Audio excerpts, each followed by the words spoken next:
How am I going to be able to persuade you to have dinner with me? Is you a royal decree? Welcome to MsMojo, and today we're counting down our picks for the Crown characters that could have brought interesting new dimensions to the show if they'd only had more time to shine. Evidently, I've gone from invisible to visible. No, you were always visible. But somehow you'd never seen me. Now you're making up for it. Number 10. King George V and Queen Mary. I'm surprised none of the 13 books or more, which you so impressively read in all their languages, focused on what I believe to be the real reason Queen Mary didn't want to have Alexandra here in England. As interesting as it's been to watch as the Crown catches up with the present day, some of the best storylines in the show have been in earlier periods less dissected by modern media. And in Season 5, we're treated to a brief look at one of the British monarchy's earliest 20th century inflection points. Public perception and so forth. The war. George and Mary helmed the United Kingdom through World War I and are largely credited with preserving the British monarchy while anti-royalist sentiment across Europe deposed many of their relatives. The show briefly focuses on their decision to deny sanctuary to their unpopular Romanov cousins, but it was just one episode in the political minefield the pair navigated. Spin-off, anyone? Show it to your mother. Her judgment is unfailingly better than mine. Number 9. Prince Edward. Just like Elizabeth, the audience doesn't spend hardly any time with her youngest son, Edward. At first glance, the young royal seems like an arrogant brat. I even had someone sent down last term. Sent down where? Home.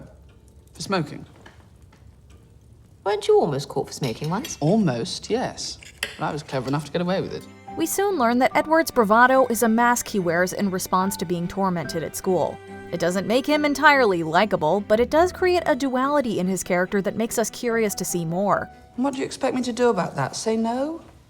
There has to be some upside to being who we are. We know Edward will eventually become one of the better adjusted members of his family, so seeing the emotional growth that gets him there could be interesting. Then again, maybe we just want more of Angus Imrie.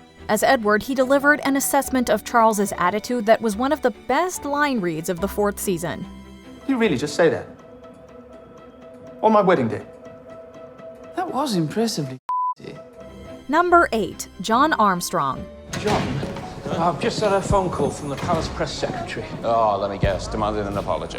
Calling my criticism unpatriotic, treasonous. No. The Crown has showcased several journalists with critical opinions of the royals, but Colin Morgan's John Armstrong feels like he could fill a unique niche on the show. The Guardian writer appears in the 3rd season episode Bubbykins, representing the changing attitudes of the late 1960s and the growing opposition to the unexamined privilege afforded to the royal family. Louder, John. Don't be shy. Come on, let's all hear it. Come on, John.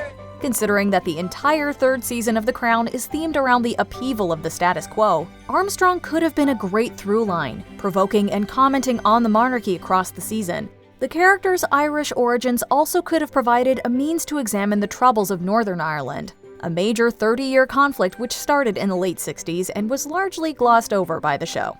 Give me 600 words and hold the front page. You won't regret it. Number 7. Princess Alice. The royal family is extensive, and we know we can't give a detailed backstory to all of them, but a chain-smoking nun with a seriously impressive jewelry collection? Tell us that doesn't grab your attention. Oh, do you think she'd talk to me? No, certainly not. So if you don't mind. I could ask her myself. Philip's mother, Princess Alice, briefly featured in The Crown's 1st episode, where she's a source of discomfort for the Windsors. However, when she catches the interest of John Armstrong in Season 3, we get a tantalizing glimpse at the intriguing story behind Alice's eccentricity. I was treated by Sigmund Freud.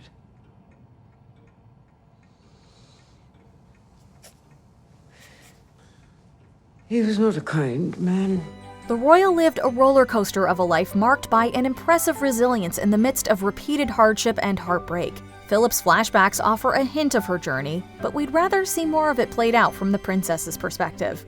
We should start from the very beginning. But I'm ancient. We could be here a long time. And I have all the time in the world. Number 6. Lady Sarah Spencer. We've all had relationships that don't work out, but can you imagine your ex turning around and getting engaged to your younger sibling? Did you? That's sneaky of her. I told her to leave us alone. Charles briefly dated Sarah Spencer in the late 1970s. While the relationship was over by the time he approached the teenage Diana, we're left to wonder how the older sister might have felt about all this. Gosh. Would you mind? No. Should I warn her? The Crown's Isabel Eady gives an impressively subtle performance as she plays Sarah's awkward phone call with Charles, showing shades of confusion and jealousy. But we wish we'd at least had a scene between the sisters to examine this strange situation more thoroughly. Anyone in Sarah's shoes would have some complicated feelings to sort through, and there's no denying the dramatic potential there. Oh dear. If I just put you off? No. You've rather intrigued me now. Number 5. Roddy Llewellyn.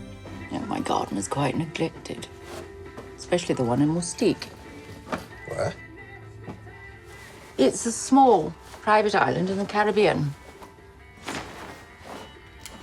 Oh, lovely. My husband hates it. Margaret's tempestuous marriage to Anthony Armstrong Jones plays out in passionate and painful detail over multiple episodes of The Crown. But far less time is given to her relationship with Roddy Llewellyn. It's not just stupid, that's absurd. Where's the nearest town? When Margaret begins seeing the younger man, it seems like a somewhat brief fling designed to make Anthony jealous. In reality, Roddy and Margaret enjoyed an 8-year relationship. Though they were exposed in the tabloids in 1976, the incident proved to be a blip in what was reportedly a very happy period in Margaret's life otherwise. The character endures so much misery over the course of the show. It would have been nice to see her in a stable, loving relationship, at least for one season. Your smile.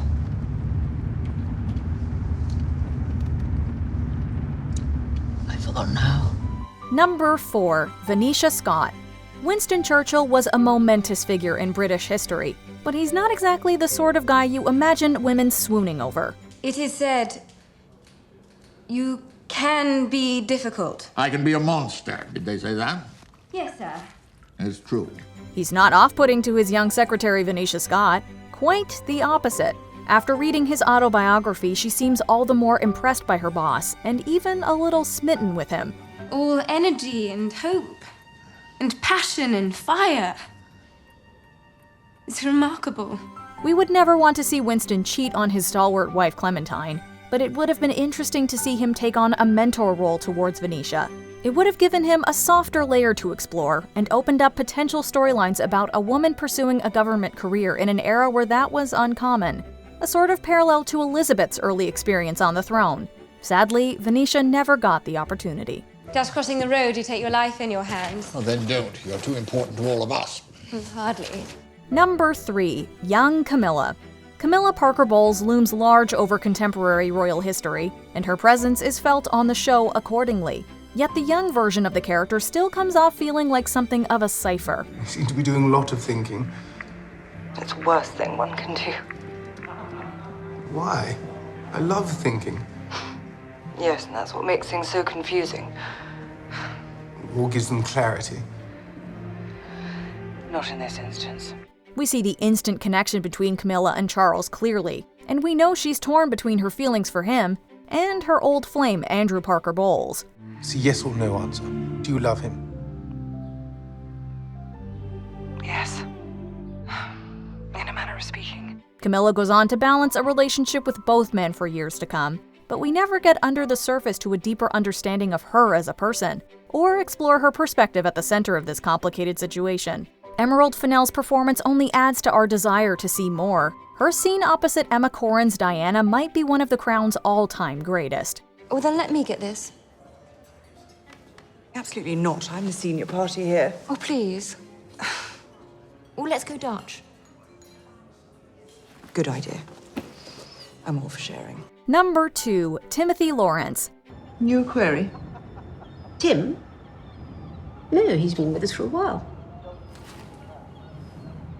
How come I never noticed? Unless you're a dedicated royal family historian, you'd never know at the start of season 5 that the equerry Timothy Laurence is better known today as the second husband of Princess Anne. A royal and a member of the staff, one of them divorced, falling in love? The Crown doesn't ignore the parallels to another royal romance, having Anne reveal the relationship during an episode that revisits the star-crossed love of Princess Margaret and Peter Townsend. Are you in love? I think I am. Does everyone disapprove?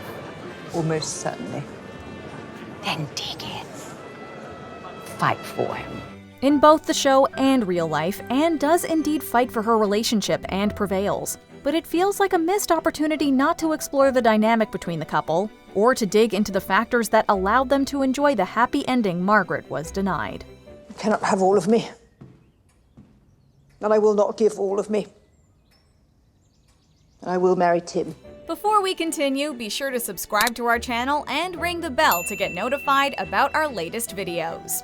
You have the option to be notified for occasional videos or all of them. If you're on your phone, make sure you go into your settings and switch on notifications.